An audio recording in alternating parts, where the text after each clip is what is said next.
Wait, what episode is this? 12. All right, now we're official.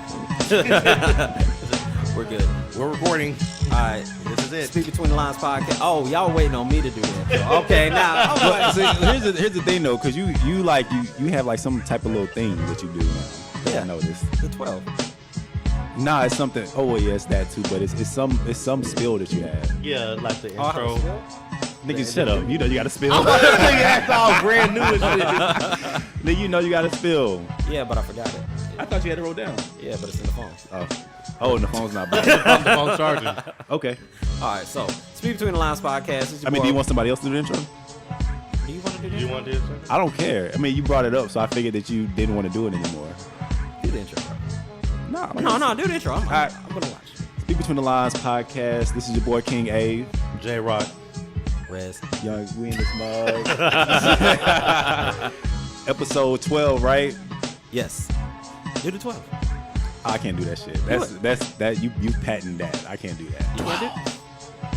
Yeah, only let me do it.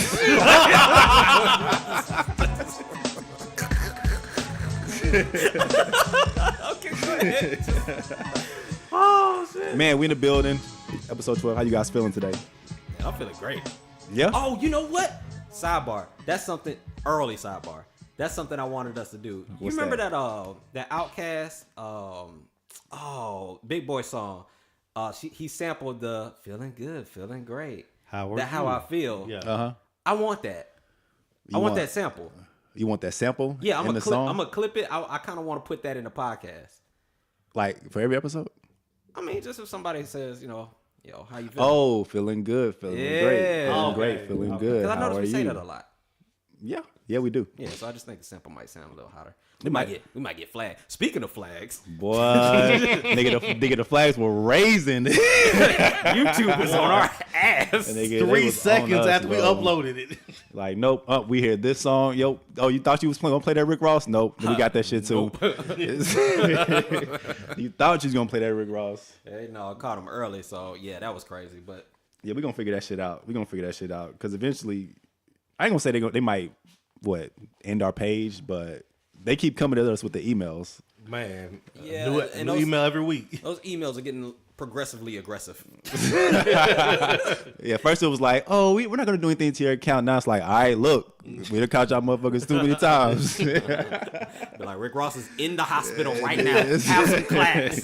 Have some class. Have some decency. Wow. He ain't even hit Wingstop yet. Nigga, hell nah, man. I'm feeling good, man. You know, I was feeling a little like iffy the past few weeks because a lot of shit's been going on, man. Like Do tell. you had the shit popping off in Austin with the bombs, the dude Man, mailing the that bombs. was- Mailing okay, bombs that in. was Yo, crazy. nigga, that shit That was was crazy. Like I can't even wrap my head around. Like, how could you not like your life so much? Because you have to not like yourself because there's no happy ending to you mailing bombs to people, bro. Right. Like niggas is gonna come for you. So how can you not like yourself and then not like a group, a race, of whatever, gender, whatever, so much to where you're gonna mail this nigga was mailing bombs, bro. Yeah. The crazy thing is, I actually read a lot of articles on this. So, and then, we have a friend that lives in Austin, and a bomb went off a mile from her house. Oh That's yeah. scary. Yeah, and the fact that this kid was, what was he, 23, 22? Like 24, 25, something like 24, that. 25. Okay, so he's in his early 20s, and they were talking about the skill set that this dude had to be able to deliver those bombs and they not go off, because when the bombs actually got to the residence, they exploded on touch. So that's crazy. Like he and I was thinking like, well, is he doing this remote? Because literally the first two, it killed black people. Yeah. And so we thought it was a race thing. Like, okay, well, It's a hate crime. he's racially, going after black people. Right. And then the third one was actually a grandma, and she was Hispanic, but she actually got the package by mistake. It was going to a different house. The address was wrong. What? So it went to her house by accident. She didn't die, injured her. And then the last person, it was a tripwire in the neighborhood. Oh, yeah. So, I mean, it was crazy. But, dude got caught up trying to go to FedEx. Yeah. And yeah, they pulled that plate, they pulled that cell phone. Yeah. Caught him slipping around Round Rock, and then What caught him was there was a bomb that went off in a FedEx warehouse. right, that's right. That's what happened. Right. So that On a conveyor belt. So that made me think like, okay, was he dropping the packages off? The first two, was he dropping them off and he decided to just mail them from San Antonio? Because you got to think too, like if they're exploding on touch. I've never worked at a UPS or a FedEx and nothing like that, but I talked to a lot of people that have. And for the most part, like they be slanging packages, bro. Dude, I was a package left and handler. right. Yeah, I was a package handler in college. That's what I would literally get up at 5 o'clock. I would work 5 to 7 because it only takes 2 hours to get a truck out. If you trash, hour and a half if you solid. But yeah, you slang the boxes. So when I was reading that, I was like, damn, like that could have been me. Right. Like in school, like I mean, that could be any college kid. That's a popular college job. Yeah, you man. just pick them up and throwing them. Yeah, Just slanging them hoes. chunk them up on conveyor belt. I think that's what happened. Like he was maybe hand delivering them at first, and then it got hot in Austin. He was like, "Man, let me try to ship this shit from San Antonio," and then one blew up. I ain't gonna lie. When that Assembly. Amazon package came this week, Ziggy. I was a little tight. Yeah. It's got a little serious. Yeah, man. But shit, this nigga ended up blowing himself up when he caught that fire and the police were pulling up on his ass. Yeah, that was cowardice. It's always cowardice, Yeah, dog. that was weak. Yeah, man. But The yeah, whole thing's weak, but it is. anyway, segue out of that. Man. Good luck. Yeah. So what jumping into wins and losses? Yeah, but I thought it would be a little inappropriate to say wins and losses right after that. Oh, I mean, yeah, I guess you're right. I jumped into these Steph Curry and LeBron James. Just going to get it. Okay. I mean, well, if you trying to keep it 100 right now, Steph Curry's are looking like L's because this Man, the whole this nigga is team. getting hurt every freaking day. Yeah, man. This nigga on his first night back got injured, and now he's gonna be out for another 2 or 3 weeks. Yeah. Oh, Rockets winning the championship, dog. Let's go ahead and get that out the way now. Nah. I think it's over for them. Nah, I don't think so, bro. I do. I don't think so, bro. But I remember us talking about this. I said if there was gonna be any team that was gonna be able to match up with not San Antonio, if it's gonna be any team that would be able to match up with the Warriors, it was gonna be Houston. Yeah. Like I said that off bat. Like I think they still will, but no, nigga. No, I want the Warriors to go to the finals just because I like to see greatness excel, and they're great. But LeBron James is probably thanking God right now. Man. Like super hard. Like, I mean, this is perfect, tailor made for him. Like, Yeah. the 1 year he's super struggling, and all of a sudden Golden State ain't got a pot to piss in. Yeah. But here's the deal. Hey, if Houston beats Golden State, under no circumstances should James Harden lose that finals. If he I'm about to loses, say, I don't see LeBron I'm getting done past with him. I'm done with James Harden if he loses the finals. Man, yeah. For real. Ain't no way. Yeah, 'cause, like I don't see him getting past. I don't see LeBron beating Houston or Golden State. I mean, he better not. Well, hell no. I'm just saying. But wins or losses? Wins a lot. Well, real quick, before we get into wins and losses, I would first like to say that this podcast is sponsored by No Damn Body because we have no sponsors. So, if I'm you're about to say newsflash. When did this happen? So if you're a business out there or you know someone who owns a business who may be interested in advertising on our podcast, please have them hit us up at speakbetweenthelines@gmail.com. Got it. Yeah. That was dope. That was, Yeah, man. Shameless plug. I like Yeah, it. man. Try to maybe get a few roles or something. Get a few promo roles. Why not? I got you. But man. yeah, wins and losses. What's up? All right, so this week was a pretty lackluster week for me. Don't say neutral. No, And don't say you're alive either. Yeah. Let's go ahead and just throw them out there right now. Kill What else you got? Kill them whack ones. but no, no, seriously. I do have a win for this week. Remember a couple weeks ago I was talking about how I was a little depressed with my numbers at work, and I've been working on myself and not blaming others. So I got my results back for last month, Right. and I was in one of the top tier agents for last month overall. Hey. Oh, that's what's up, man. Respect. Hard work pays off. Yes, sir. It pays off. Okay. That was it. Yeah. Yeah, that was it. That's all I got. You had nothing to expound on that? Just No. you're just happy. All right. Well, W, but mine came from an unexpected place. So, well, let me say this. Let me preface this. So at church, today. Pastor said something that kind of spoke to me, and we talked about it on the podcast before about how when you are building a garden, you know how you got to put manure on the seed, and that's how it works. Like that's how it grows. Like sometimes you have to deal with shit. Yeah.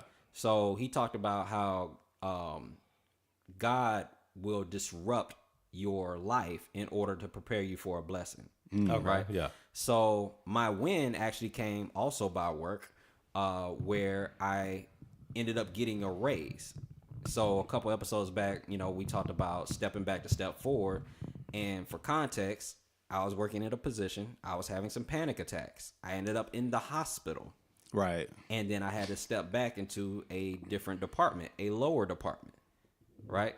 So you got to take the pay cut because you're going backwards. Right. Mm-hmm. So I ended up getting my letter about my new pay. And shout out to God, I actually am making more money in a lesser department than I was making at the department I was in. Oh, after your annual raise? Correct. Hallelujah. That's a blessing. Like, so my stress is like 0. And when he said that this morning at service, I was like, man, that's real talk, because I never would have been in this position had I not had the panic attacks and went to the hospital. Mm-hmm. So he just kind of spoke to me. He was like, yes, God is going to, like, if you think about a lot of blessings in your life, if you trace it back, usually something off or bad probably happened first to prepare you for it, or at least position you to get to that spot. So now, yeah, like things are looking great. Yeah, that's a good point. That is a good way to think about it, because it's always something that happens before. Like we don't see it when we're in it. When it's like, say we're with something bad, we don't see it while we're in it. But when we get to the on the other end of it, or we get to the outside of it, looking back, that event had to happen for this event. Yeah, absolutely. It's all connected for sure. Facts. But yeah, dub. Straight up, shit. I had a dub too. My dub was actually, nigga, a free house this weekend. Wait, hold on. What? You got a Wait, free what? house? And I mean, now my house, no, we still pay the mortgage. I'm talking about, I was just about to say. I'm about to say, nigga, I will buy the whole one. What's up? bro. I'm talking about nobody was in that mug except me, dog. I had the whole, okay. I'm about to say, you can clarify this. Shout out to the clear house. I had a whole crib to myself. So you had an empty house. Nigga, I had an empty house, nigga. Nobody was in there. My wife. What was the first? and her- Hold up, pause. What was the first thing you did? You know what I'm saying? No, it's good. I Move was just chilling a little bit. Hey, he had good internet connection. That's all I'm gonna say. Hey, I was Chris Rock chilling a told little you. bit. Chris Rock told you. Move on. Yeah, I was chilling, you know what I'm saying? Yeah, But you know what I'm no, saying? wife and daughter down in Houston for a baby shower or gender reveal or something like that. H-Town. And then I didn't even have the dogs. The dogs were at her parents' house. So like I had nobody in the Super crib, bro. I was chilling. So nice little peace of mind, you know what I'm saying? Kind of reflect, sit back and relax. We ain't had no noise or nothing in my ear, so it was pretty cool. That's fire. That's fire. It is, bro. It is, man. You cannot put a premium on a dolo house when you're married or with kids. Bruh. Man, it is precious time. you are not lying, and take that chance anytime you get it, bro. Like, do not, bro. I'm trying to tell you, man. Facts. See, Rock, you're not dating anybody, right? Not single. So you got the house to yourself. See, he don't get don't it. even He understand. don't even understand what we talking I'm about about to right say, now, bro. I go right now. The house is empty. Nigga, I'm trying to tell you. Mind you, I love coming home to my wife and my kids and all that stuff. But I'm trying to tell you, when you get that peace and quiet, Right. like right now, it's just us three in the house. If we don't say nothing, You won't hear nothing. you won't hear nothing. Whoosh. You hear that peace and quiet like that? You hear that? You don't get that often, my nigga. I'm just trying to tell you. Get caught with that. John. Oh my God. Nigga be catching it from all angles. Hold up. Don't you got a guinea pig? Nigga, we got a hamster. Fool. hamster. Dog, you even hear his ass rolling on the wheel every so often. It's like, oh my gosh, bro. Ain't that a bitch? Yeah, man. So yeah, man, that was my win, my dub. Oh, that's funny. Yeah, man, it's funny as hell. We got anything else we roll into this next segment though? Nah, man, roll. All right, dog. So I was watching TV the other day. I'm not sure if I was at a bar or something, but there was a phrase that came on the TV and it said, "Live your best life." And somebody next to me was like, I don't really like that phrase. And I said, okay, what's wrong with it? And he said, what are you supposed to do? Live your worst life? I said, nah. People doing it? Yeah, but I don't think that's not what the phrase was entailing. I think it's saying that I think people just wake up and they just live their life. Like there's no goal that they're trying to achieve. Like their main objective is to just wake up, get through traffic to get to work, get through work, and then drive home, and then just maybe rest a few hours or whatever, what have you, just to wake up and do it again. Like there's no drive to actually live your best life. You know what I mean? Right. Yeah. And so I was listening to something that I kind of want to bounce off you guys real quick, and it was Les Brown, his segment on Live Full, Die Empty. We kind of touched on Les Brown a little bit on the past episodes. But he phrased the question, he said, what would it be like if everyone lived up to their full potential? What would the world be like if everyone went after their dreams and lived up to the best person they could be? It would look like Wakanda. He said, "Would look like Wakanda." Wakanda. Actually, you know what? It would look like Wakanda. Yeah.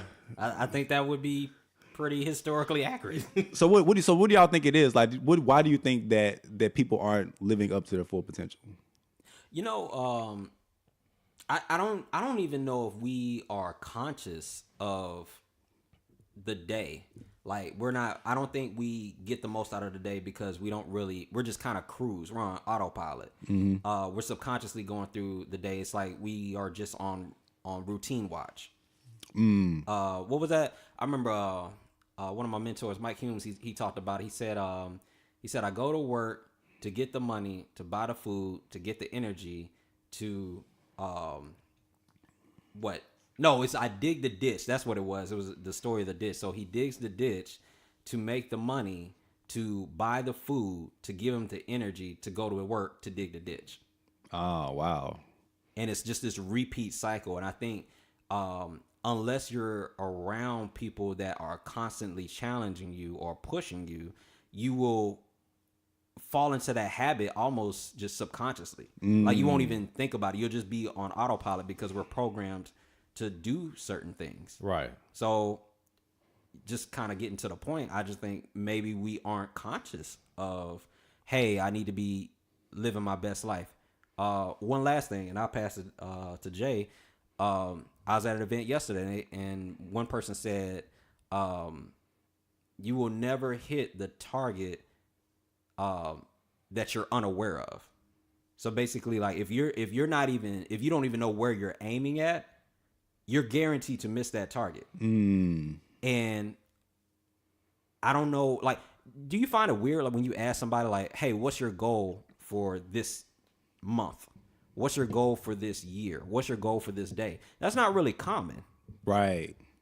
Yeah. And people look at you kind of weird if you say, well, what's your goal for the day? So, yeah, you're not going to hit what you really need to hit. And you're probably not going to live the best life because you're just going to wake up one day and be like, damn, how the hell I get here? Right. And how many people are even asking that question? Facts.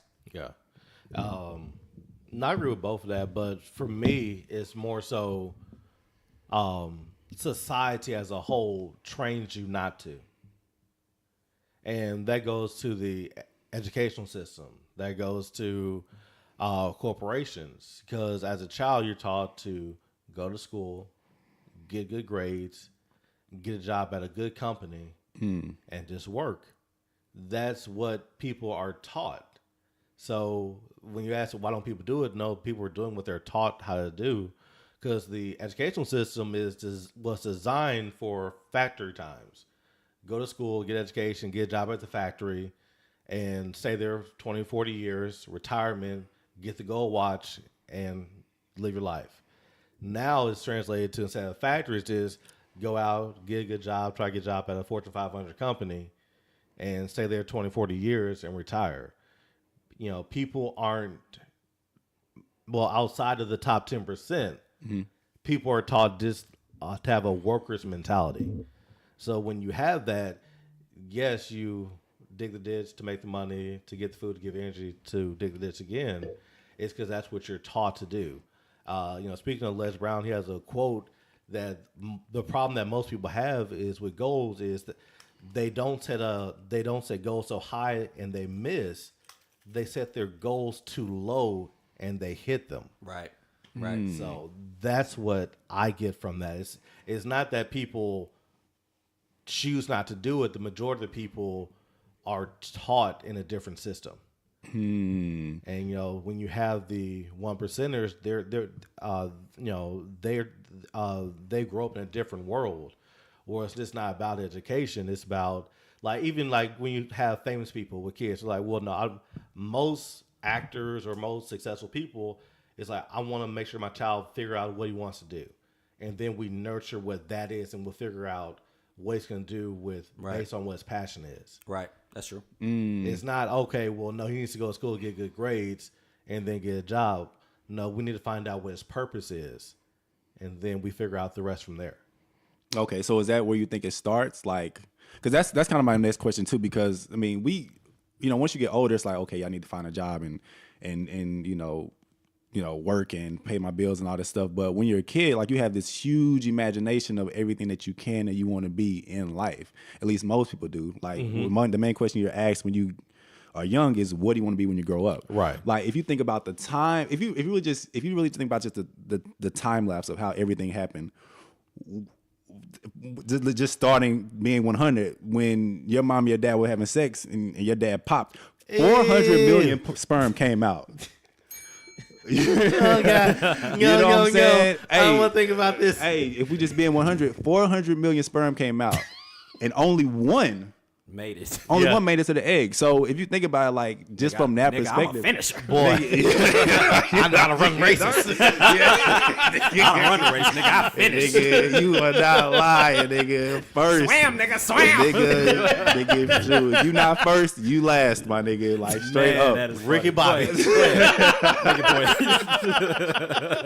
Make a point. But if you think about it from that perspective, it's out of all that, you were the one that made it out. So I don't think that if you even think about it from that perspective, it's you were put here for a reason, whether you're religious or not. You know what I'm saying? You made it here for a reason. So I don't think your purpose is to just exist. But I think a lot of people are, and I don't think a lot of people have, even if they may know what they want to do or they may know what they want to be, but they're not going after it for whatever reason. Right. You know what I mean? So I'm trying to figure out where essentially does that transition start from, okay, I want to do this to, okay, maybe I just need to do this to survive and make it and pay my bills. So for me, I believe that goes back to the parent, because You think it starts at the parenting? Right. Well, the parents, your environment, and the closest people around you, right? Because like you said, when you're a kid, you're 100% right. You have a very active imagination. There is nothing that you can't think that you can do because you haven't been told, you don't understand what the word no is. Right. So, going back to, I know, damn, I quote Steve Harvey on this damn podcast, but he was talking about his childhood, right? And he was in school, and the teacher gave him time, and hey, go home, write down your paper, write down what you want to be, and bring it to him. And he wrote down, I want to be on TV. Uh-huh. His teacher told him, no. How many black people do you see on TV? Damn. You need to be realistic. This is something that you can do. So teacher would say, okay, I want you to take this note home. And, basically saying that, you're acting up, you're not being realistic. So took it to her mom. The mom's mad. It's like, why are you, you can't do this. Why don't you pick something realistic? Fireman, whatever, trade, and he, the mom's like, okay, when your dad gets home, I'm gonna have him deal with it. Right. So his dad gets home, he showed it to him. So he said, well, why can't you do this? And instead of saying, well, no, you can't do something, he said, no, why can't you? And he said, well, okay, whatever she wants you to write down, write it down, give it to her, but keep this piece of paper saying that you want to be on TV. Put it in your drawer, look at it every day. You can do anything that you want to be. But had his father gone along with everybody else said no, how many black people do you see on TV right now? Right. You can't be an entertainer. You can't do this. You can't be that. Would Steve Harvey be the same person he is today? I seriously doubt it. Because he had, if you don't have anybody feeding in your life saying that, no, you can be more than what your circumstances is, even though that nobody's done it, you can still do it. Hell, Barack, if nobody was in Barack's corner saying, no, you can be the first black president, do you think he would have ran? If everybody says, no, you can't do it. So I think the environment, your upbringing, yes, you have a lot of people saying that things are impossible, but you have to have somebody saying that you can do this. Right. I think another thing is too, people instill their failures in other people. You know what I'm saying? Like just because they haven't, good ass point. You know what I'm saying? Just because they haven't made it or they fell short somewhere else, now they don't think anybody else is going to be able to achieve their dreams or something like that. And it may not even be that they don't think anybody else is going to achieve it. It may be as simple as they don't want you to achieve it because it highlights their failures. It actually makes them look bad. It's like, okay, well, why do you want to have this type of success? I couldn't have this type of success. What makes you think you're better than me? Right. So, yeah, that's a problem. I do think it's based off the community. And J-Rock kind of alluded to it. He said parents, the people that you're around, which i.e. means the community, everybody that shapes you into who you are. Right. But just to kind of present another aspect to it would be, I think reality hits people. I think when we're in elementary, middle school, and high school, again, we get that question, well, what do you want to be? What do you want to be, right? And we have all these goals and all these dreams, but then when we get to high school, then they start putting us in boxes. Okay, well, what do you want to be? And then that kind of has to fit into a college course or a college curriculum, because that's what we're told to do. J-Rock already alluded to it. Right. You get the good grades, you get the degree, you work for a Fortune 500 company or what have you. You're probably not going to get into the Fortune 500 company unless you have this piece of paper. At least that's the illusion. Right? Yeah.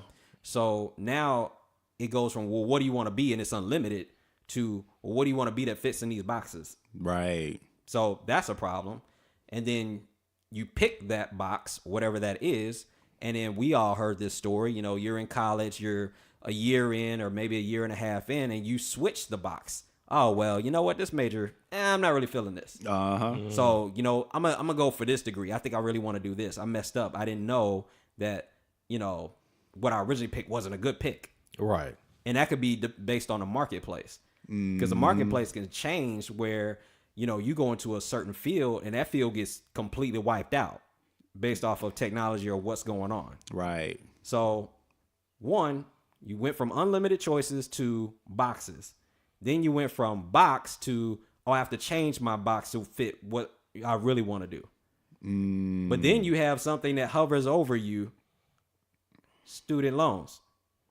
Yeah. So when the student loans hit you, I think that's when reality gets presented to you. That's a good point. So once reality hits you and it's like, well, damn, like I wanted to be, you know, an actor. I wanted to be an entrepreneur. I wanted to be a singer. I wanted to be an entertainer. I wanted to do all these other things, whatever. I wanted to be a scientist. I wanted to be an engineer or whatever. Right. But then now reality is being presented to you where it's like, oh no, nigga, you owe us thousands upon thousands of dollars. And by the way, they're unforgivable.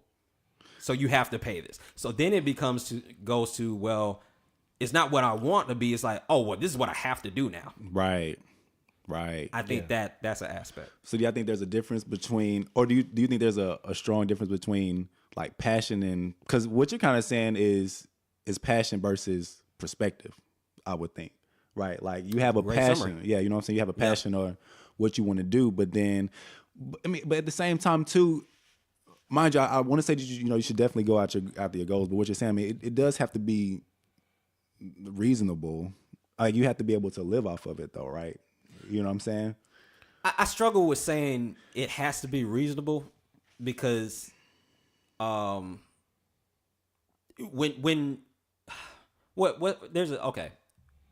history gets made every day, whether we're conscious of it or not, right? Right. Again, at church, this was something that the preacher said, and I 100% agree with him. It was a quote. I forgot. I want to give credit to the right person, but anyway, it was a quote, and basically the quote was that if there's a book that you want to read and it hasn't been authored yet, it's your job to write it. Right. So sometimes it's not good to be reasonable because things have to get done. Like we joked about, well, how would the world look if everybody were or working at their optimum level, right? Right. Or their peak level. And we said Wakanda. Right. Do you know how improbable that movie was?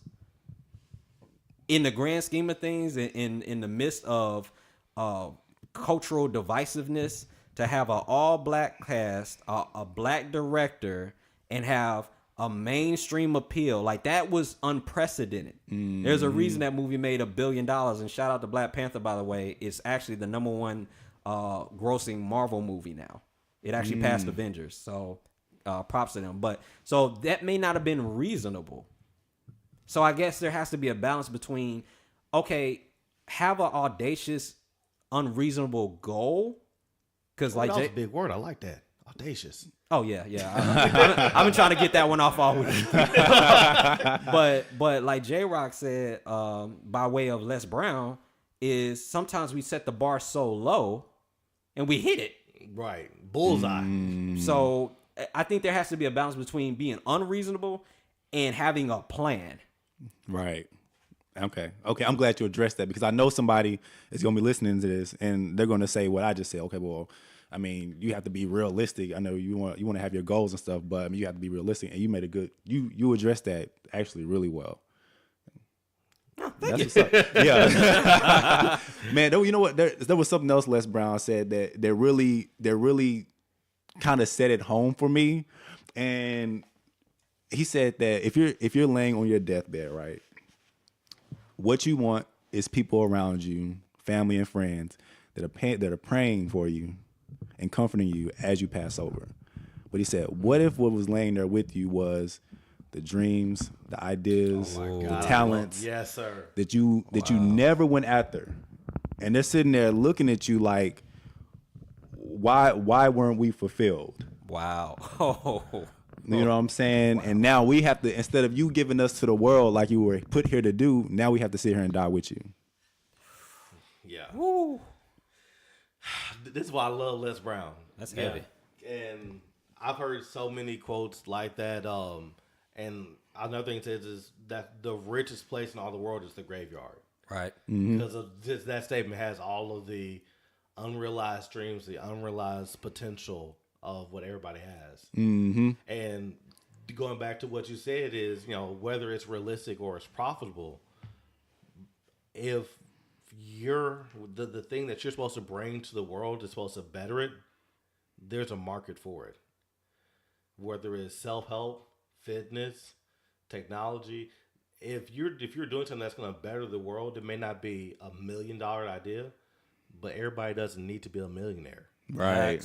You can live comfortably off of $60,000, $70,000 a year. Yep. So that also is, when you say how realistic do you need to be, you need to level set with the lifestyle. Just because you see some on cribs doesn't mean that everybody has to have that lifestyle. Mm-hmm. That's true. And society kind of pushes that too. Like they push the nice cars, the big houses and all that shit. You know what I mean? Hold up. Why do you think? So I want you to answer your own question. Okay. What was that? What was my question? Which question? Yeah, you have asked a lot of questions. So the dreams dying with you and not being fulfilled. What are your thoughts on that? So you're on your not you, but a person is on their deathbed and they're surrounded by all of their dreams and their goals, and they're asking, why did you not present us to the world? Why didn't you? That was your job. Like, right. How would that feel? Like, why do you think? All right. So I actually have two different answers to this. So one is, I think people don't find their purpose. Like, you have a purpose here, but I don't think people recognize it, or they don't really think about what their purpose is, because they're so caught up in, I just need to work just so to pay the bills and do all this and do all and do that. So they don't really have time to think about, okay, what is my actual purpose in life? You know what I mean? Because they're just living in the system. Right. I think another thing is too, even if you know your purpose, I think either people are afraid to go after it, or people think that they have time. Like people think they actually have time. Like, okay, like let me do this and then I'll get to this. I'll get to my purpose. Or they think that they're going to live 20, 30, 40, not 20, but 40, 50, 60, 70 years, and they actually have time to do this. Right. But life can end at any moment. Yes, it can. You know what I'm saying? You know, whether it be you doing it, you know, whether it's something that you did or something you were involved in, or you just being at the wrong place at the wrong time. Like, life can end at any moment. But I think that one I think strongly is people just think that they have time. Like, they think they have time to do what they want to do. And then you look up and now you're in your 70s or 80s and you're not capable of doing what you want to do, or 40s or whatever. I'm not, you know, age is nothing because, you know, it can be any time. But now you're looking and it's like, damn, where did the last 10, 20 years go? What did I accomplish in the last 10 or 20 years I have this passion, like, that's going to push me towards my passion. Like, what did I do? What was I involved in? You know what I mean? So that's kind of my answer to your question. No, and that's actually a solid answer. And it actually brought something to my attention that I don't know if we as a people realize that you really have a small window to really maximize the amount of money that you make historically or generally in America. So basically, you have exceptions and you have rules. Well, the exception is Colonel Sanders. Colonel Sanders basically started KFC and he was in his 70s? Yeah. And he made more money at that time period than his entire life. That's an exception. The rule is basically like between 20 to 40, maybe 45, you're probably going to make the most amount of money ever in your life. That's where the gross amount of your money is going to come from for the average person. So speaking of time, I don't think we're aware that, like, yeah, that's not a long time. Right. Like 20 years, like if you're saying, well, you know, I think I'm going to live 60 years, 70 years, 80 years. Well, nigga, only 20 of those are really your prime earning years. Right. So you got to set up for 40 or 30 years of your life in 20. Right. And I think that will put some urgency in people. Yeah. But we don't think about that. We're like, oh, well, you know, I'm going to live till I'm 70 and 80 years old. That don't mean you're going to work till you're 70 or 80 exactly. years old. I agree with that because what I see in most people, especially men, most men from 18 to late 20s, they're party years. Oh, yeah. We going out Yeah, having fun. We throwing it up. Most men generally spend their 30s fixing what they did wrong in their 20s. Preach to me. And most of their 40s fixing what they should have done in their 30s. So you're Agreed. already behind the 8 ball. So, Right. Yep. you know, time is such a illusion. You know, growing up from 0 to 18, it's like, man, I just want to get a car. I want to get my own place. That's real. And it That's takes real. forever for you to finish school. But then once you turn 20, shit. That time flies by, man. It does, Jesus man. Christ. It does, man. And shit, don't have a kid early, nigga, because that's majority of your time Boy, right that there. will tank you. I ain't gonna say it's gonna tank you, but No, I will. Listen. I ain't gonna say it's gonna tank you. I'm not saying it's gonna. All right, look, the degree of difficulty is exponentially high. Absolutely, yeah. It's not impossible, but yeah, You like definitely have a lot more on your plate. if you have a daughter, the first thing you looking out for as soon as she hit teenage years, niggas. Hell yeah. Yeah, no, because you already know like that road gets real rocky. Mm-hmm. Yeah, that is true. You got enough traps in this world to get snagged on. Shit, and if you even got a dude, if you got a little boy when he reaches teenage years, now you're thinking about hoes. You know what I'm saying? Like who he done got knocked up or something like that. Yeah, that's the worst though. When you knock up the hoe. Like, let's sidebar real quick. No, hold on. I know we talking real stuff, but I'm just saying, like, it's one thing to have a child and you bring that life into this world and you love that person. It's another. It's cool when it's like with somebody's like, yeah, I can see myself being with. But when you knock off the hoe, that ain't about shit. Boy, the town hoe. Shit. The community chick. Shit. Or shit, even if your son ain't shit. And he done got some female pregnant that he can't take care of. Oh yeah, yeah. That's man. Nigga, there's always that shit. Granddaddy. Nigga, hell yeah. Nope. Nigga, hell yeah. But yeah, man. So sidebar over. I just thought about that. I was like, oh, shit. That's a good ass point. That's a good ass point. There was something else too that kind of, listening to Les Brown. When I even listened to Les Brown, it was I was just reflecting on something, and I think people are so focused on living in the now, like on what's going on now. And shout out to my boy Lil Duval for posting this fire quote on Instagram. He said, "Always think about the future, because the present was planned years ago by people who thought about their future while you were living in the moment." Oh. Now, wow. I just want that quote to sit. Duval. Yeah, I just want that quote to sit here and just cook for a second, because how many of us are really just rolling through life, right? Nonchalantly. Like we was kind of talking about, we kind of reflected on this podcast. Like we have a job that we may not care too much for, but it pays the bills and it keeps gas in your whip or whatever. Like what happened to the goal thinker in you? What happened to the futuristic thinker in you? See, we can sit here and watch an NFL team or NBA team try to recruit the hottest players in the world to make their team better for the next year. Who are you recruiting into your own life? Boy, you know what I'm saying? That like boy coming with the heat. Boy, he was ready for this last. You know what I'm saying? See, like, y'all been putting me off 2 weeks for this shit. Yeah, like, but who with this fire? Work, Abe. Nigga, boy, I am. Let's go. Yeah, it's Work, like, but so who are you putting into your own life? I mean, who are you recruiting into your own life as far as mentors, books you read, and whatever, what have you, that's going to boost you and make you a better person and excel to where you want to be in life? Man, Wow. What was that?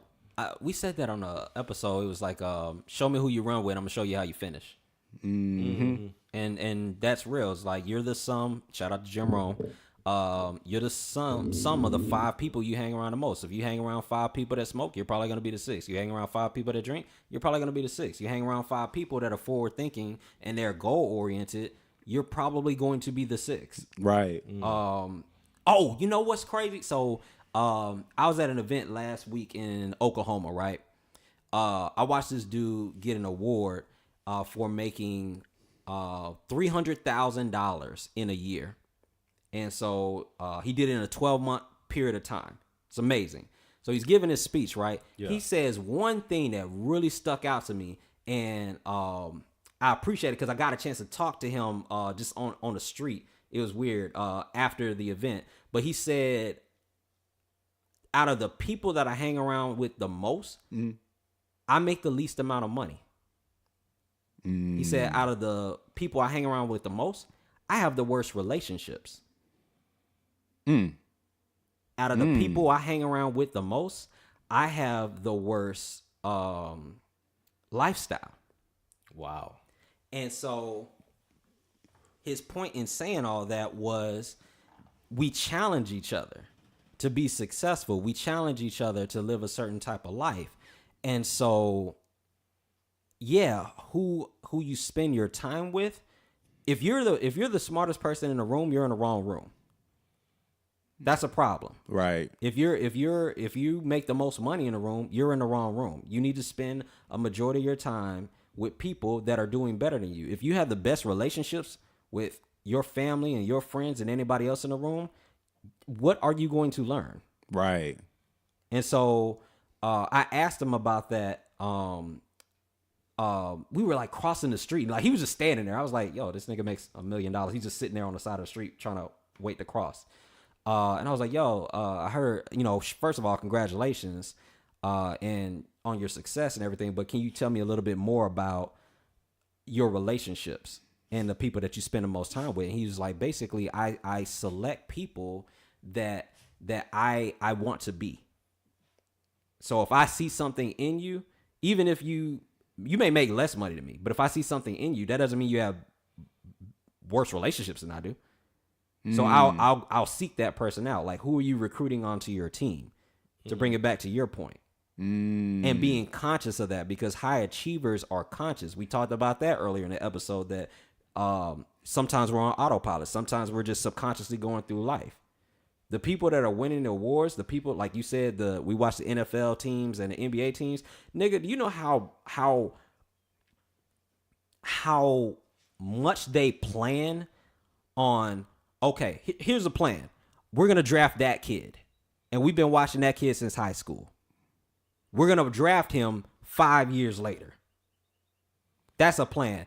Oh, this coach right here, he's been coaching in this league, this team. We're gonna draft him. That's a plan. Oh, hey, this play that we're gonna run against this team because we studied the footage last week and we saw it was successful against them. Yep, we're gonna run this play. That's a plan. Everything about sports is planned. Right. Why would we not plan that for ourselves? Yeah. I didn't, because you be the main nigga hitting the bell sometime, but that was nice. sick. That was real nice. Yeah, I'm just all right. I appreciate that. Thank you. And I'm going But I ring my own damn bell. I'm going to bring to the other side of that. Yeah. To be the person being recruited. Ooh. Because that takes even more planning. Like you look at Kevin Durant, Steph Curry, the LeBron James of the world. As a kid, they're like, this is what I'm going to do. I'm going to sacrifice everything for the next 18 to 20 years to put myself in the position where I can be drafted. Mm-hmm. Wow. So when like you said, when the people live in the moment, you're living the moment that somebody else planned for you. So plan for that moment so that way when it comes, you'll be ready for it. And another hard question you have to ask yourself, if we're with the sports analogy, for you individually, what would your draft pick be? Ooh, that's tough. That's a tough question. That's a hard question to ask. If you had to assess yourself at your job, what you want to do next, and you were the recruiter, what draft pick would you be? Would you be a first rounder, second rounder, or a free agent? Ooh, or a walk on. Oh, they go red shirt. Oh, red shirt. Man. People don't want to ask that question. They don't want to ask the question for themselves. Yeah. It's Nigga real shit. cute. It's real easy to be the recruiter. Nigga, I don't even know if I want to ask that question. If we be what? I'm like, ooh, like, maybe I need to overlook my shit. Like, Right. how No, that's fire. how am I performing in life? Like, where would I put? Where would I pick me at? Are you worthy of a draft pick? Right. Like being transparent. My 20s, hell no. Like I was cooking. I was starting to get some stuff, but I made some mistakes. And I'll say I feel way more confident about, like, if we were doing a draft, I feel way more confident over the work I put in over the last 5 years than the work I put in over the earlier 10. Right. Yeah. And maybe that's how you assess it, but yeah, like, are you even worthy of a draft pick? Are you even worthy of being recruited? Like, Right. if somebody was like looking for somebody to build with, whether that be relationship, a business, personal development, finance, physical fitness, like, are you even worth a draft pick? Are you worth being talked to? Man, that's tough. Would they invite you to the room? They got to show you the school first. For real. Like, would they even invite you to the Would you even go on tour? Would they even let you tour the school? Right. You know what? That's crazy. That's okay. We're going in a different direction. From a no, you know what's crazy though? From a network marketing side, like let me talk to my shit real quick. No, for real, cause that's real to be like, you ever run into people like, oh, they can try to recruit me into something, right? Yep. And they're all they're like off put by it. Like, how dare you try to recruit me into something that could build my fortunes in my life, right? Right. But if we don't think about that, we just, oh, well, they're just trying to recruit me into something, period. That's a privilege. That is a privilege. Yeah, it is. Like, if I'm talking to you now, okay, sometimes you don't know. They say you have a prospect and you have a suspect.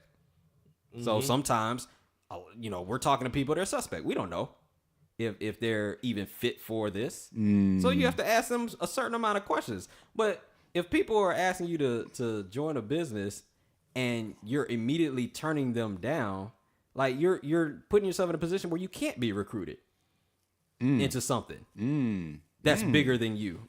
That's a good point. And it doesn't have to be network marketing. It could be anything. It could be hey, we just want to go to the gym. Right. Well, yeah, you're going to get healthier. You're going to get fit. Right. Why wouldn't you do that? That's real. I like that. Like, I'm not gonna answer that question by myself right now, but it's definitely something to force movement. Yeah. Because you can lie to everybody else. You can't lie to but yourself. you can't lie to yourself. Well, you can, but it's Well, not you good. can, but you're only hurting yourself. Right. Well, who was it? Do y'all remember that quote? Damn, I'm gonna fuck it up. It's the dude. He said, if somebody asks you to engage in an opportunity, say yes and figure out how to do it later. Oh yeah. I messed up the quote, but I'm paraphrasing. It's not important, but it's relevant to the topic. Is that like you have to answer the door when opportunity knocks. Otherwise, you gonna be stagnant. You gonna look up. I got a cousin right now. Richard Branson. Shout out to Richard Branson. That's who it was. There you go. But I got a cousin right now. Like this nigga's life today looks like it did 10 years ago. Just with more people with it. Right. From a family standpoint. That he created. Wow. I'm just saying. Somebody was a fast swimmer. That nigga has fast swimming. This nigga got an Olympic team. You motherfuckers. Nigga, whole team Michael Phelps. Whole team Michael Phelps. Puffing weed and swimming. Like, that's that nigga's life. That's that nigga's life. That's a bad combination. Oh boy. What killed Marcus? Hey cousin. Nigga, hey auntie, boy. Oh man.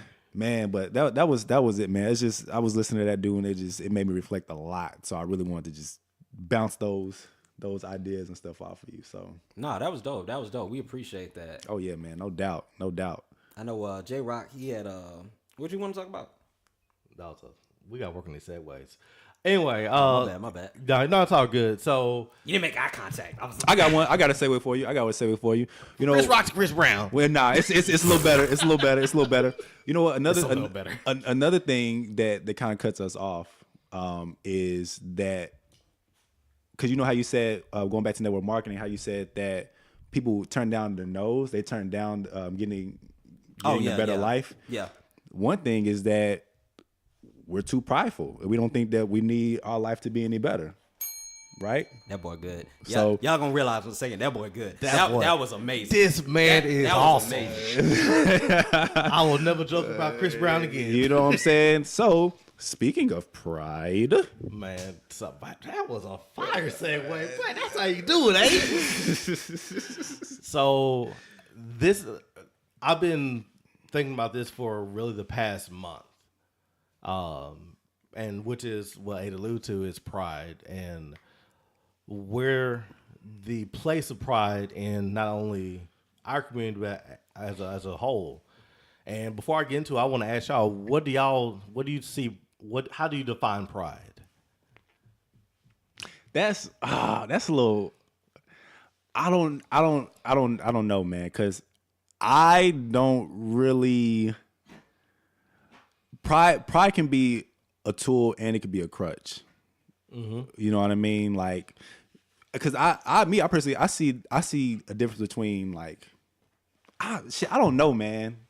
I don't know. Like, I feel like pride. In some cases, you need pride, but in some cases, it can hurt you.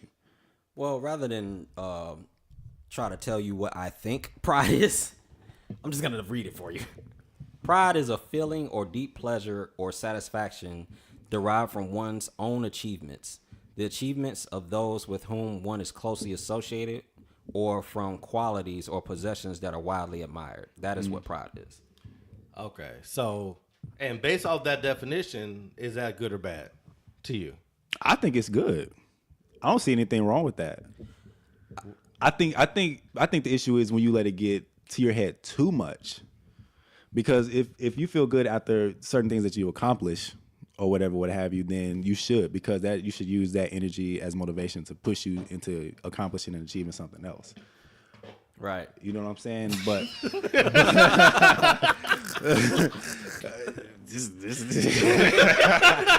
so This nigga wow. so if y'all try to figure out what we laughing, Bentley is, I guess, using some of his self-training or his training on me to get ready for the dog at the dog park. And so he's like battling with my foot right now. Yo, he trying to pull out them self-defense classes for them too. It's not working. So this nigga's been like pushing up against my foot for like the past 30 seconds. He trying to use his weight. Right. But I think if you use it as a tool to push you to another level, I think that's fine. I think the issue is when people use it and they say, I'm better than somebody. And so they're not open to learning, or they just think that they're better than somebody that they rate them beneath them. That's why I think pride would be the issue. I agree with you. I think, again, everything in life, I don't think there's anything that's absolute outside of God. So I just think that it's one of those things where it's about balance. So pride is good to a certain extent. I.e. my nigga Vegeta. He has a lot of pride, pushes him to a lot of success. I think a lot of high achievers have pride, but pride also comes before the fall. That's a popular saying. So I think it goes to your part where people think that, well, I'm better than someone else, so I can't learn from them. And that person might be the person that is saving your life. So, yeah. I mean, it's like, you ever meet, and here's, niggas get on my nerves. Look, you ever see somebody with like hella degrees? And so they get cocky about the degree and the knowledge that they get. And so they can't take coaching from someone who doesn't have the equivalent amount of degrees or pieces of paper. Oh, yeah. Yeah, that pisses me off. And it's like I could just imagine somebody having a bunch of degrees, getting sick, going to the hospital, and then the nurse comes in and they're telling them what they need to do. And they're like, you don't know what the fuck you're talking about. No, nigga, that person could save your life. Exactly. Like, check the arrogance. So, yeah, I mean, anyway, tangent. All right. So the reason why I asked that question is because pride is one of the 7 deadly sins. And Full Metal Alchemist? No, that's the Bible. yeah. So, and Full Metal Alchemist is an anime show. It goes hard. it's also the name of anime itself. 7 Deadly Sins on Netflix. Check it out. But anyway, That's actually a pretty good show. yeah, that's a very good show. But from a biblical standpoint, the 7 deadly sins are something that we should avoid. You know what I'm saying? There is no good way to be gluttonous. There is no way to just have just a little bit of gluttony and that be okay. And so the more I think about it, I get to the point where they change the definition to where pride is acceptable and it's okay. Okay. So do you have the biblical definition of pride? And where it originated from? I've watched a lot of sermons on it. I can't find the actual just a textbook definition. Yeah, or like the biblical So perspective of it is what I mean. So like the perspective that I got from it is the self-centeredness. It's the I factor, where everything has to be about you. Because from a Christian standpoint, we're here to serve. And you can't serve if everything is about I got you. So when Reyes just read the definition about pride, to me, that's more of a self-esteem thing. Yeah. To take ownership of a situation because my name's associated with, I'm going to do a good job. If I do something good, it makes me feel good. It's more of a self-esteem issue. Right. To me, when you actually read the definition of pride, and just go off another scripture, when it says I'm going to read it. Matthew 5. Yeah, you good. 5 okay. So is blessed are the meek, for they shall inherit the earth. So when you hear that, most people, when you think of meek, they think of weak. Right. They think of being humble.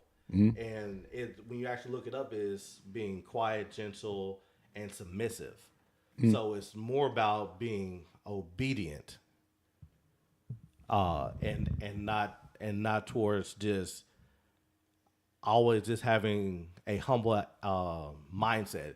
Because if you look at the definition, it has nothing about not being arrogant.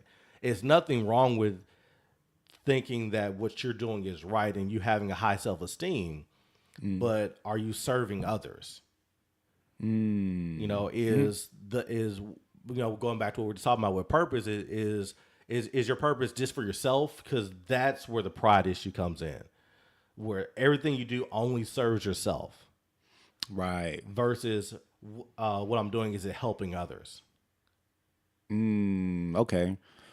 So I guess with that, is there a difference between having pride and being confident? Like that's what I said. To me, it's, you know, they changed the meaning towards pride is almost confidence and self-esteem. I got you. I mean, yeah. I mean, I can see that point. But like I said, me just going off, I'm just, you know, my understanding of pride and how it is related to what, you know, Rez read. But if you're taking it from that perspective of what you're talking about. And that's the danger for me in it. Because when you can easily change the definition of a word, you no longer look at pride as something as being negative. Because as a child, you're always talking about, you need to take pride in your work. You need to make somebody proud. Right. So, you know, most people no longer see that as something that's negative. Right. So you have to be careful with, you know, with what words you use and how they are connotated. Yeah, I can understand that. I mean, but if you're basing it off that definition of pride and that's what you're doing, then I don't think it should be looked at as negative if somebody's not doing or being or having pride based on what the Bible is saying. Right? No, absolutely. You know what I mean? I just found it very interesting, the fact that how they change what the word actually means. Oh yeah, no, that happens a lot. Shit, even the Bible is transcripted differently now than it was. Yeah, we don't have the OG Bible. Right. Yeah. Because the history is won by the people who win the wars. Yeah, it's written by the people who win the wars. Yeah. So you know, when I was reading that scripture, it's like, man, that's actually pretty interesting, because when you look at what the 7 deadly sins is, you know, pride is one of the number one things that we should stay away from. But as a society, we changed it to where that's something that you should strive to. Gotcha. So the danger in it is, if you don't know what's the negative aspect of it, you encompass everything. Well, I mean, if you want to go to church, I mean, we can dig into it. But all right, so I'm not a preacher, and I am a novice on the Bible. So take that with a grain of salt.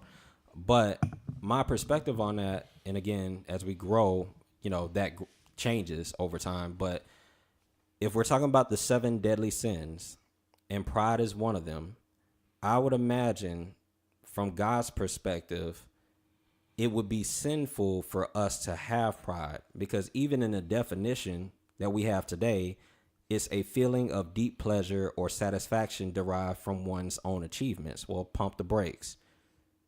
We don't achieve anything outside of God. God creates everything for us.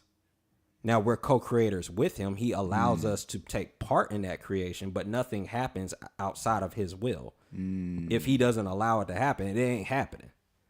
So that could be dangerous, because if you start thinking you big shit, it's like, oh, I made this. Oh, I achieved this. Mm-hmm. Well, and I did this outside of God.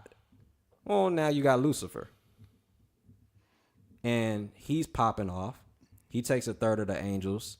They rebel because he thinks, well, I'm the most beautiful. I'm the most talented. I'm the best at what I do, whether in or outside of God's will. Right. I'm that nigga. Mm-hmm. So he got chin checked. That's an interesting point. He rebelled and God popped him. So I think it's a warning out of, don't take so much pride in what you're doing thinking it's you. Because it's not you. You play a part in it, but we talk sports all the time, right? Let's keep it funky. God would be the superstar, the franchise player. You would be the role player. The team moves as he sees fit. He leads the team. You play your role, and now we get a chip. That would be my sports analogy of it. That's a good point. So don't get out of pocket, nigga. So basically, what you're saying, what you do is you should always give God the glory. Yes, Yeah. play your role. So is there self fulfillment in that though? Giving God the glory, is there self fulfillment in that? Yes, to me it is. But is that not being selfish? Well, Yes, I mean, it's still being selfish. I mean, Hold on. but at the same Hold time, you're not saying that it's happening because of me. You're saying is, again, that goes back to the I factor in pride. Is somebody else allowed me to do this. So because of God, that's the reason why I'm able to do anything. It's not on you anymore. I'm pointing to somebody else. You know, you think I'm good, but he's the one who let me do it. Right. So how is that selfish when you're emulating someone else, when you're edifying someone else? Go ahead. I mean, don't I want to know. attack something, but go ahead. I mean, I don't know. Okay. I don't know. Okay. All right. So, can we have a conversation about selfishness? Yeah, why not? Okay. Is selfishness bad? Because it has a negative connotation, and it's pissing me off. That's my whole thing. That's my perspective of it. Okay, so my perspective, right? I don't think selfishness is inherently bad.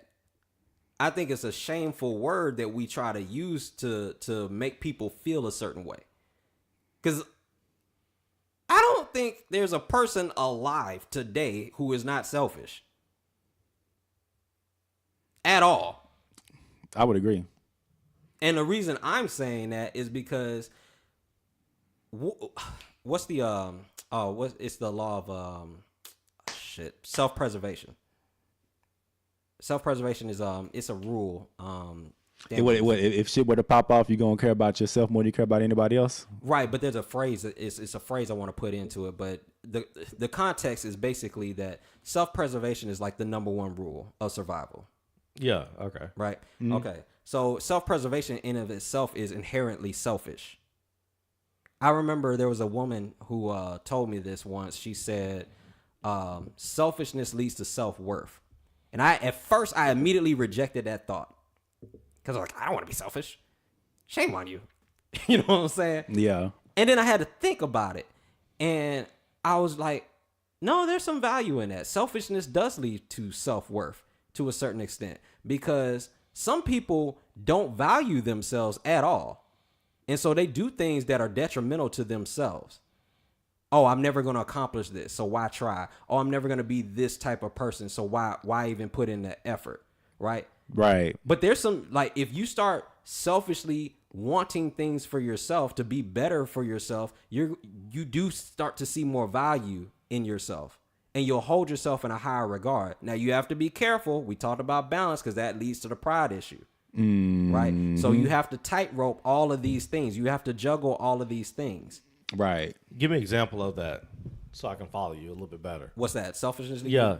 No, it's about how being selfishly into self-worth. Because I have a giving personality. You do. But I have a high self-worth at the same time. Just because I like to help people out. I have a very giving nature. Right. So, but me being I don't consider myself a selfish person. I would agree. So that's not to say that you don't have no selfishness in you. And that could be what it is. Your selfishness, your selfish behavior is the fact that you like giving. You like the feeling that when I give, when I'm staying with somebody or I give my time, He beat me to it. donating money or whatever, what have you, like that's the selfish side of you of being fulfillment. There's just a positive result to your selfishness. Yeah, you actually beat me to it. That's exactly where I was going, because there some people, and I'm not talking about you. I'm talking about like in general. There are some people that they fall in love with the idea of being, well, they're so humble, they're so sacrificial, they're a good person. That makes them feel good. It's affirmations that people put on you. Like, well, when I think of this person, They're always helping someone else. They're always giving in nature, and that makes them feel good. So that builds them up. They can fall in love with that idea, and that's selfish. So they're not giving necessarily just to help people. Sometimes, and it's subconscious. They may not even be aware, but sometimes they get to the point where it's like, well, I'm a good guy. I think of myself as a good guy, so I'm always going to do the good thing. And that's the trap. That's when you're already there. You're not even awake. Now, going back to, you said give yourself an example. I'll use me as an example because she said it to me. So here's the deal. There was a time where someone would say, hey, Rudy, let me hold $20. And I would just give it. Hey, Rudy, let me hold $20. Nigga, straight up. You got 20 on you right now? I'm not that person no more. Hey, we need to find that nigga. No, I'm saying. That nigga in the bedroom, where that nigga at? He's on the patio. No, I'm saying like I had to start to think, because when I was looking at it, I was like, damn, like all of my funds are going everywhere. And I never have anything for myself. So when it comes to crunch time or emergency time, I call them saying niggas that was asking me for shit and they ain't got it. Yeah. That was a problem. Then at work, I was always initially helping everybody else. How can I put this? I was focused more on helping other people get where they needed to be and never thinking about where I wanted to be. And so I was seeing people pass me up. Like I literally trained somebody trash. I mean, they're not even people. They're not a people's person. Right. And they're a supervisor. Oh, that's a problem. That's crazy, right? That really is. And I'm being selfless in that standpoint. I'm like, okay, well, you know what? They need help. I'm going to help them out. No problem. I got you. But I wasn't thinking about myself at all, right? Now, we could say to a certain extent, okay, well, yeah, that speaks to mentorship. And, you know, that speaks to character, right? Right. That's cool. But I never saw myself in that role. I didn't value myself as a mentor or somebody at that time to be in a position to try to teach somebody. I mean, but at the same time, even though that you weren't, you still can go back to whenever you go for a promotion where it's like, hey, I helped train this person. I did this. Even though that you didn't get a immediate gratification, there still was a benefit, or there still can be a benefit by you selfly helping others. No, there is. But in corporate America, because that's what we're talking about now, there has to be a number next to that. So it can't just be like, oh, well, I helped this person do this and I helped this person do that. Well, nigga, what's your number? Because it's all metrics. It's all metrics. So I had to have somebody tap me and be like, Rudy, what the hell are you doing? Like, you need to start focusing on building on yourself so that now when you get the position, you can start helping everybody else. You can't, there's a saying that you can't help other people get out of the ditch if you're in the same damn ditch. It's easier to pull somebody up from a higher position than to try to climb and grab somebody at the same time. Like you got one hand on the ladder and one hand on this other person. I'm trying to climb the ladder with one hand. That makes no sense. That's hard. Right.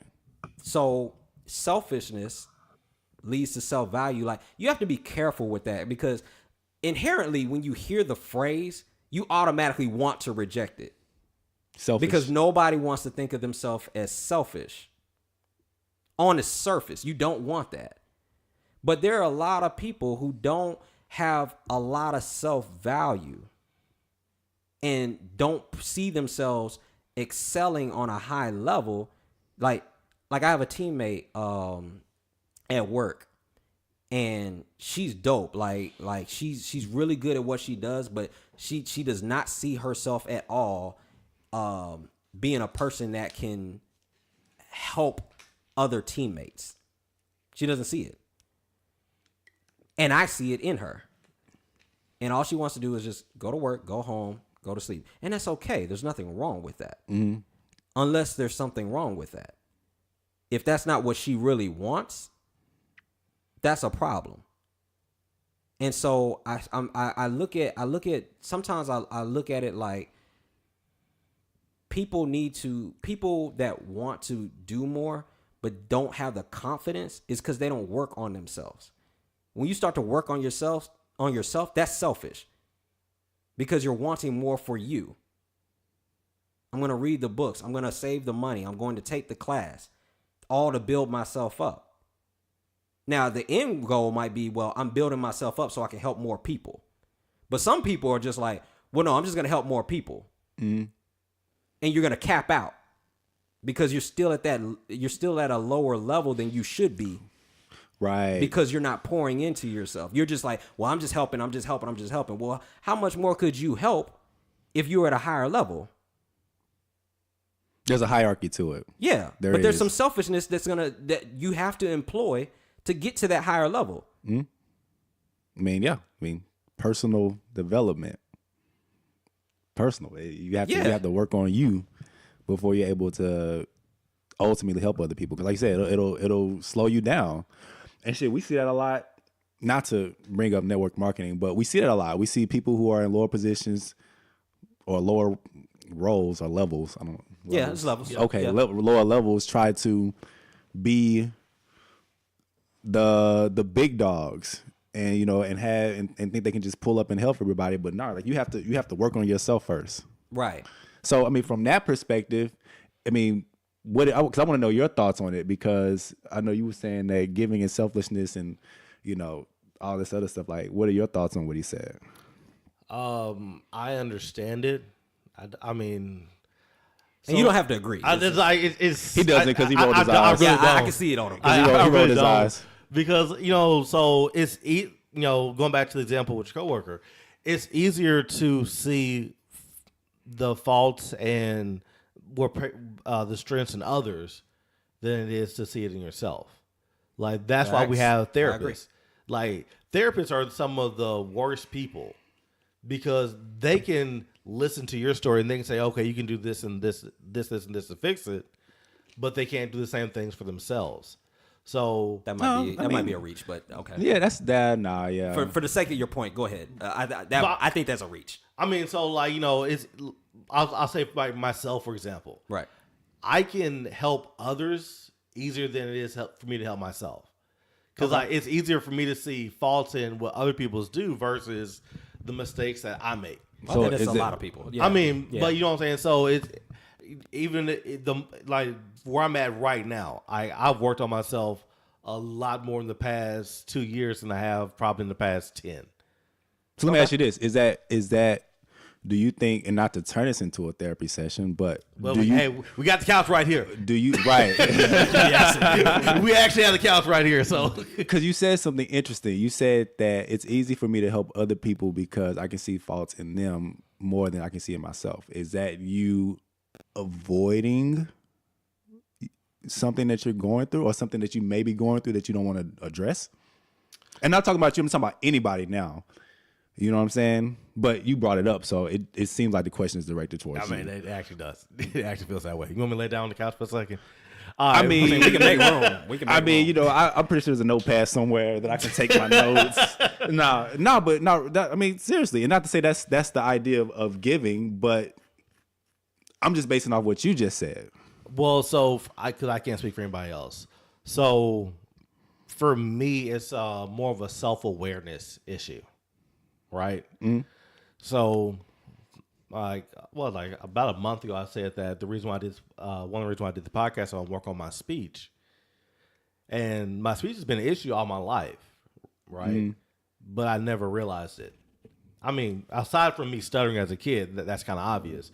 But outside of that, I don't hear myself when I speak. I say the words and I know what I'm thinking, and I hear what I'm thinking, right? Okay. So until I had somebody come says like, hey, Jared, you need to work on this in order for you to get to the next level, whether it's at this job or the future. No, people may not tell you in the past because it's a hard conversation, but this is something that you need to work on. And I talk every day for a living. I've done customer service probably for about 15 years. Mm-hmm. So talking has been my life for my entire adult life. but I didn't have the self-awareness to realize that that was an issue. So it's the self-awareness piece of it. Okay. I mean, you kind of answered it, kind of didn't answer the question, but I mean, I'll roll with it. I'm about to say, what else you want? Okay, let me. No, so when you help other people, what are you doing exactly? Example. I mean, I know you house niggas. Yeah, you do. But outside of that, I mean, it's mainly just advice. Like, so somebody has something going on, I can listen to it. And, I think it's the same way with other people. It's like, they'll tell me what happened and I can see the holes and, okay, no, you fucked up here, here, and here, and you need to do this to correct it. But I'll say myself and probably some other people I talk to, it's when you're living it, Right. it's harder to see it. that's true. Yeah, of course. That is true. It's easier for me to see the forest because I'm outside of the forest. You're inside. You see nothing but trees around you. Right. So I can see a bigger picture. So I think that's what it is for me. That's fair, and that's a good point. And a lot of people do that. So let me ask this. It's Gang Up on Rock podcast. Nah. No. I'm joking. No, that's not it.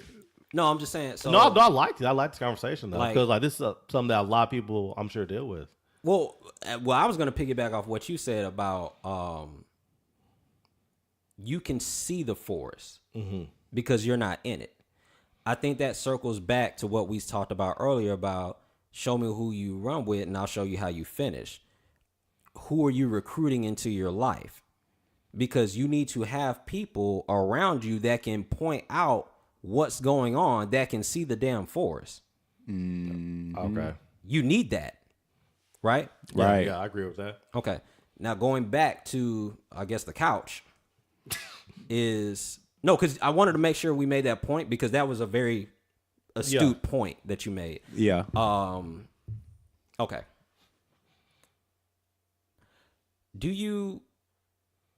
Okay, so right now you have a giving spirit. I think we all agree with that. You are a helper, right? Would you say there's value in being able to, okay, let's hold on, because I want to set this up right. All right. How many different ways can you help someone? Like, how many different categories can you help someone in that you feel you're proficient in? So I'm going to give you some categories. Okay. That way you don't, we're not dragging it out. Okay. So You just want to rank them as you give them? You want to rank them as you give them? yeah, like, okay, am I proficient? Yes or no? Okay. Go ahead, shoot. So, what was that seminar? Okay, so here's the pillars. One is spiritual. Medium. Well, it's yes or no. It's like, Yeah. am I proficient? Am I proficient? Yes or no? Hey, he's talking about it like. This nigga fill out a job application. Well, Are so- you proficient in itself? So the reason why I say that, so Right. let me go ahead and clean this up. It's because spirituality, I feel like, is something that you never stop learning. You don't. So for where I feel like I'm at now, yes. Okay. But I feel like there's a lot I have left to learn. Okay. Keep that in mind because I think we're going to circle back to that. Okay. Health. That's a pillar. No. What's the next pillar? It's relationships. Yes. Got it. Finance. Yes. Okay. So health, spiritual, finance, health, relationships. I think it's lifestyle. I think the fifth one was lifestyle. No. Okay. So circling back to the point of all of this was selfishness leads to self-worth, right? All right. I imagine someone who's a giver wants to help people as best they can. Would you see, as a giver that you are, do you see value in being able to give at a higher level? Of course. Okay. If you see value in giving at a higher level, would it be fair to say that whatever you feel, and this is for the listeners as well as us, all three of us, would you say that there's value in becoming proficient in the pillars that we're not excelling at right now. Yeah. Okay. Doing that requires a certain level of selfishness because there's going to be some disciplines that are going to have to come into play for you to accomplish that. Is that fair? Yes, it is. Why are you hesitating? Why are you hesitating? I'm trying to figure out why it took him so long. Yeah, absolutely. Why? Yeah. Why not? I'm not- So what? Okay. I think the word selfishness It's it's breaking him. It fucks So with me. what's Like, another word for you? Because there has to be something. Because you said that No, you're no. not proficient, or you're not proficient in spirituality. That you're getting better. What would you call that getting better? I'll just call it growth. I mean, that's a lazy. Okay. We don't want to do this. Okay. Look, this is not where we're going. Look, Okay. but No, I'm sure what you. But the point of this topic is because as soon as I said that, I felt the temperature in the room change, right? And I feel that listeners also have some sort of negative connotation with Towards selfishness. selfishness. So I wanted to attack this. Now, clearly, this was not on On the menu today. on the notes. yeah, The this is show not on the wasn't. list. But I think there's value in attacking this because I'm like, okay, well, is selfishness bad? Because the knee-jerk reaction is, yes, selfishness is bad. Why? Because I was told it was bad. By who? That's a good question. Yeah. What was the intent of the person that told you that? But here's the deal. I mean, I think that goes back to. I think the God's original- selfish. I think that goes back to the original topic with pride. Is people change the definitions of things. Yeah, but we're just operating. Let's operate off the definition. Well, right. That's what I'm saying is, Right. Because there's such a negative connotation because it's taught. Just like with pride, there's a different connotation because of how the word's used today. So you feel like you have this negative connotation towards selfishness because you were taught for it to be bad? Well, yeah, because anytime the word selfishness is used outside of today's podcast, it's always in a negative light. You don't want to do something. Oh, you're selfish. Can you do this? Can you give the time? Oh, you're selfish with this. You're selfish with that. You don't want to give. Okay, let's because I don't want listeners to. I don't want to say that because I said something a couple sentences ago. I don't want listeners to be like, "Wait, what the hell did he say?" Yes, I think God is selfish. Okay. On its surface, would you agree that God is selfish? Yeah, you hear that? God is a selfish Don't God. agree with me? What? Oh, you talking about? Okay, you talking about me? Like not Ave, Jay. Would you agree with me? Okay, Yeah, obviously. go ahead.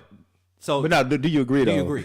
Yeah, because he wants all of us to worship and love him and him alone. Okay, so if God is selfish, don't you just be I'm just sitting here just listening. listen, yeah, I'm Because just saying. not right. Red said he didn't want me to answer, so I'm just listening. Right.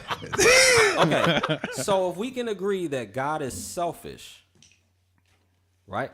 Yeah. How did this conversation start? The phrase was selfishness leads to self-worth. Would we say God is worth a lot? Worth everything. Okay. This isn't a spiritual podcast, right? Christian means Christ-like. It's Right. right? Synonymous, right? Okay. That's what the word means. You're 100% correct. God is selfish. I hope you see where he's going with this. I know it's obvious, but So why are you struggling?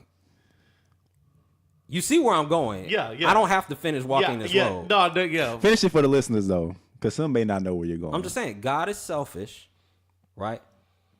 He is inherently good. He is pure. But we have a negative connotation with being selfish. Now, God positioned himself to be at the highest point, yet we as followers and as people and mankind refuse to put ourselves in higher positions because we want to shroud ourselves in the cloak of, well, I'm selfless, I'm helpful, I'm a giver.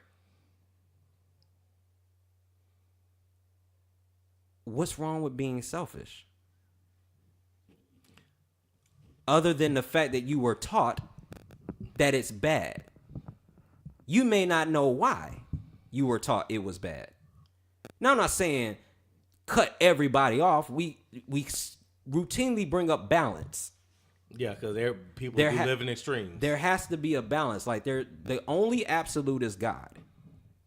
So there's a balance to it, but there is value. You can get a lot out of selfishness. I will tell you straight up, I selfishly stored away money that I owed some people.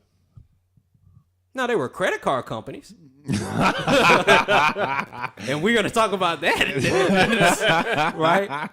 But I'm like, yeah, I could give you this, but I need to position myself. That's a little selfish. Now, what happened was, because I positioned myself to save that money, I went back to the creditors that I owed and was able to hit them with the money that they had. So they weren't really upset because I was at a higher level. And at that point, I could help more people. I couldn't help the creditors when I was giving them all my money because I had nothing to give. I had nothing to live off of. Mm-hmm. When I started saving everything and storing everything away, then I was able to come back and be like, oh, yeah, I got you. You need this? Yep, no problem. Mm-hmm. My friends was like, yo, you want to go out to drink tonight? No, I don't. Oh, you don't want to chill with the boys? Yeah, I do. But right now, I'm being selfish. I need to do some things. I need to operate in a certain discipline in order to put myself in a position to be able to help more people. I can't talk about making a certain amount of income or having a certain amount of money saved if I ain't got the goddamn money. How the hell am I supposed to teach you how to be better financially if we in the same goddamn ditch? No, nigga. I mean, that is a good point. That's not, you can't, that's pretend, that's make believe. That's like you said, people at the lower level being like, oh, well, in network marketing, and shout out to multi-millionaire Darnell Self made this comment. It was amazing. He said, sometimes you don't listen to everybody who tries to teach you something because sometimes they're not on that level. They're not proficient, right? So someone tried to talk to Darnell Self about speaking. Now, Darnell has taken plenty of classes to become proficient because he had a lisp. Right. He took classes, he became proficient. Now he's an amazing orator. Right? But he'll give a presentation and somebody will come up to him after and be like, oh, you said too many times. You actually said it 5 times or 8 times. And he'll say, oh, well, thank you, $100 income earner. Wow. Yeah, I appreciate that. You make $100 in a year. I make over $1 million a year. Thank you for correcting me on that. You're not ready for that level. Sometimes you have to sacrifice and engage in selfishness. It'd be different if that person was going to him and approaching him and saying, hey, look, I've been in Toastmasters. I've studied, speech and certain things, and I can see that you put in a lot of work on your presentation. And then they gave him advice from a peer-to-peer standpoint. Right. Or, hey, I've actually spoken at the White House. I've done this, and I've accomplished this. This is something that might take you to the next level. Right. That's different. But you can't just be like, oh, well, I'm going to tell you what the fuck is going on, but you're not proficient in it. Right. That's stupid. Yeah. That's a good point. I'm off my tangent. I'm sorry. No, it was an interesting little tangent because it's the word. He said interesting. That was a shot. No, an interesting little tangent. Yeah, that was a shot. But go not ahead. just an interesting one. It's not a shot, but it's like that nigga just shitted on your shit. Yeah, man. He's like, yeah, that was cute. No, it's like, and for me, it's the word. The word bothers me, and I'm okay with that. But what you're saying, I totally agree with, because what you're saying is being purpose driven. Yes. If your calling is to give, if you have a calling that I want to help people financially, you need to be very say it for me. Purpose driven. Yeah, thank you. I don't know why I couldn't get that out, but is you have to make sacrifices, and I don't think making sacrifices is necessarily selfish. Is what the end goal is, and sometimes you have to make sacrifices along the way. So have you never been prideful? Let me ask you this. Has it been a time in your life that you can remember yes. having too much pride or being prideful? No, absolutely. Okay. Oh, man, it was... So, back in Shreveport, it's funny now. It wasn't funny back then. Funny in the moment. So, I was struggling financially, right? In a house, winter, it's snowing, and I didn't have the money for the electric bill. Okay. Instead of asking for help, it's like, man, I'm Jared. I don't ask for help. You know what I'm saying? Because, you know what I'm saying, growing up, you always hear men figure it out on their own. They, you know, so as a man, you have to have a certain amount of pride as a man. So instead of asking for help, I was in a cold ass house for a week with snow outside, with no heat, taking cold showers in the morning.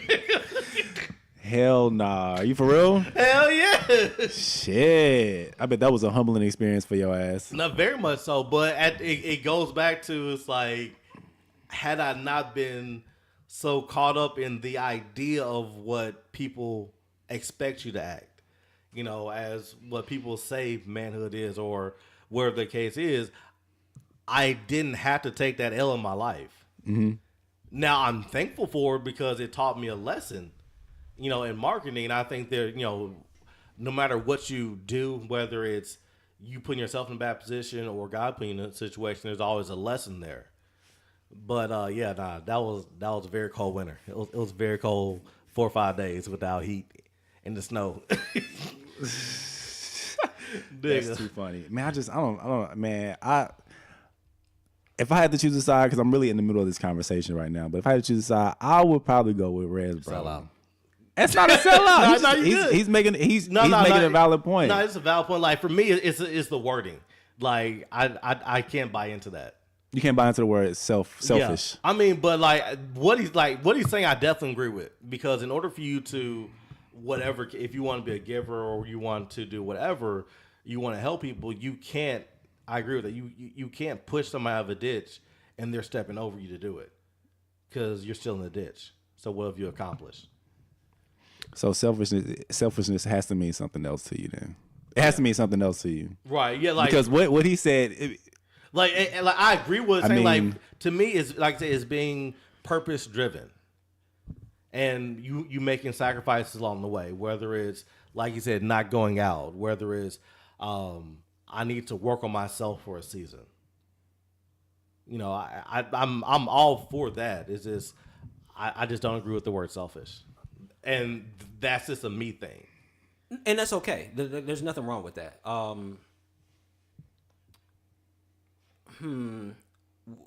You ever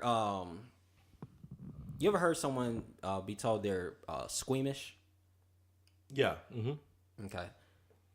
The ish is like, yeah, you kind of are, yeah. Yeah, kind of aren't, right? Okay. It's self-ish.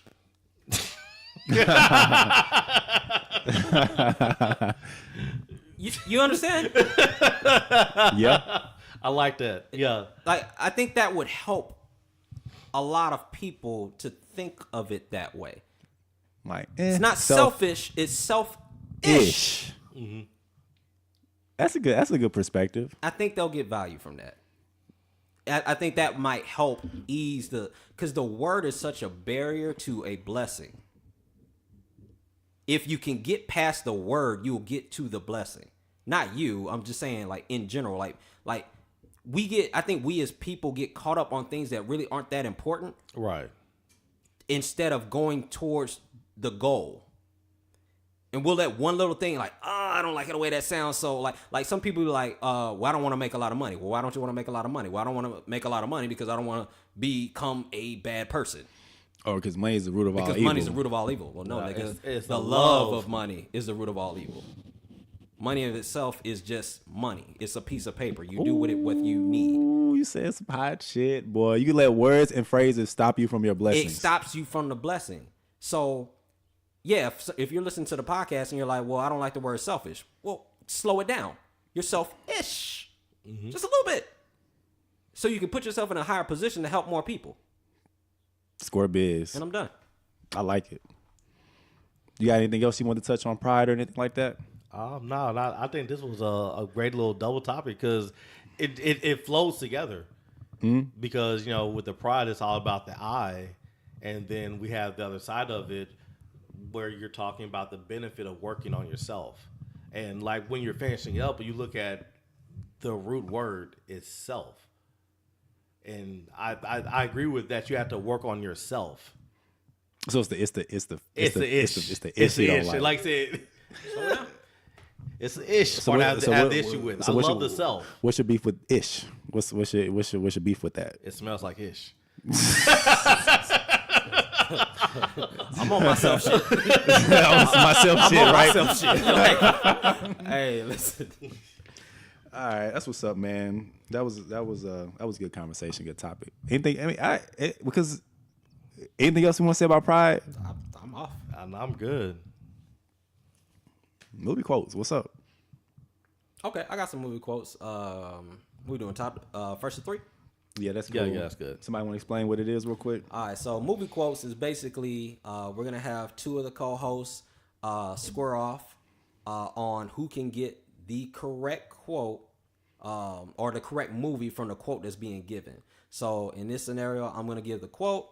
Ave and J Rock are going to guess what movie it's from, and if they're right, they get a point. First to three wins. Okay. All right, cool. So quote number one. I can't say it like that. I'm gonna say it like that in a minute, but No, you got to just read it. You can't act it I'm just out. gonna read it. All right. They may take our lives, but they'll never Braveheart. take our freedom. Yeah. They'll never take our freedom. Some bullshit. Go to the next one. All right. If you let my daughter go now, Taken. wow, I'm sorry. Go ahead. that'll be the end of it. I will not look for you. I will not pursue. I mean, can we finish the quote? But if you don't, Can I we will finish the look for quote? you. Can we finish I it? will find you, and I will kill you. Yeah, take it. So, okay, rule change. We gotta let the fucking quote fly first. All right. I'm sorry. Give Go it some ahead. time. Okay. Okay, here's one. You complete me. Color Purple. You complete me. E.T. Oh, what is this? Hold on a sec. E.T.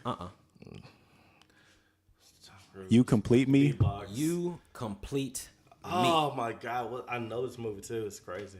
He got the little beatbox. He's downstairs. He's trying to win her back, and then she flips it on the. Then she said it to him at the end of the movie. Are you sure you're thinking about the right movie? I would hope so. Love and Basketball. No. Oh, Not so white movie. Are you sure? Yeah. White Man Can't Jump. Not it has Nigga, white in the title. I'm just throwing out No, shit. no. You complete me. Yes. Oh, The Notebook. No. You complete me. Titanic. Oh my God! Are you for real? Are you serious? Oh my God! Dark Knight. No. He said that too. Joker. Yeah, he did say that. Yeah. You Nigga, it's 3 words. That could be any movie, bro. But it's a movie quote. Yeah. Oh shit. Y'all are J Rock is close. I know them. I can't think of the name. What was he close with? The scene. Yeah, he I described the gave scene. the whole scene Tom because Cruise. it was Tom Cruise. Oh, okay. Armageddon.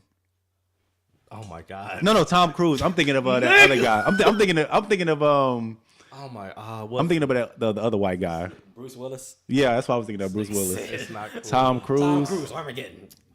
Come on, man.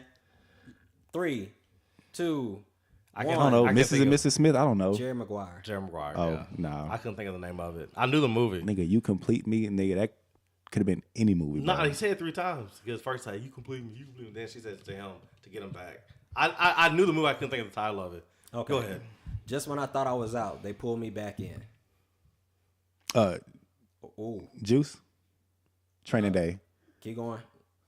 Go back a little. Minister Society. No, go back another decade. He's one of the most gangster movies of all time. New Jack City. Go a little bit back. You're Mo Better inching Blues? towards it. Belly. No, you went forward. Go back. I Late 80s, early 90s. Say it again. think late. I was born in '88. Oh, I probably should have Just seen when I it. thought I was out, they pulled me back in. Jay-Z quotes this all the time. Boys in the Hood. Keep going. Back. Oh shit.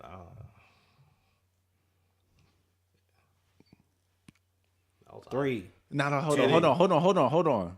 Boomerang. Nah, I'm they just ain't guessing. Boomerang. It's a gangster movie. It's a game. There's only a certain amount of gangster movies that are derived from all gangster movies. That's what I'm. Scarface. Oh, it's right there. Godfather? Okay, which one? 2. 1. Nope. 3. 1. 4. Y'all just guessing. I'm not giving y'all points for that. Which one was it? It was 3. 3. I said 3. All right. Wax on, wax off. Karate Kid. Yes. That's game. Damn, Dave. Bro, I'm terrible at this. I have fun. I ain't gonna lie, I have fun. I'm garbage at this though. Damn. Just about how good as Rock was with them songs, nigga. Yeah, it don't feel good. That's how I am with these movie quotes. Okay, bonus one. Okay. It's a gangster movie. I mean, funny like how? Like funny like I'm a clown? Like I amuse you? Oh shit. Funny how? American Gangster. I guess. Jesus. Well, you said gangster. I mean, was it any movie I just named? No. Shit. It's one of the all-time great gangster movies of all time. Like so when I hear gangster, list. I hear like hood movies. Like I hear like hood movies. Are these hood movies? You want no? It's a gangster movie. There's a Okay. difference between a hood movie. Belly is a hood movie. It's not a gangster movie. I don't know. You got anything? I'll get to one time. Funny like Funny how? Funny like I'm a clown. Like do I amuse you? Heat.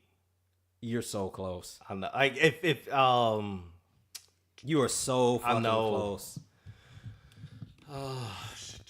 5, 4, 3. Just give it to me. 2. Goodfellas. Good.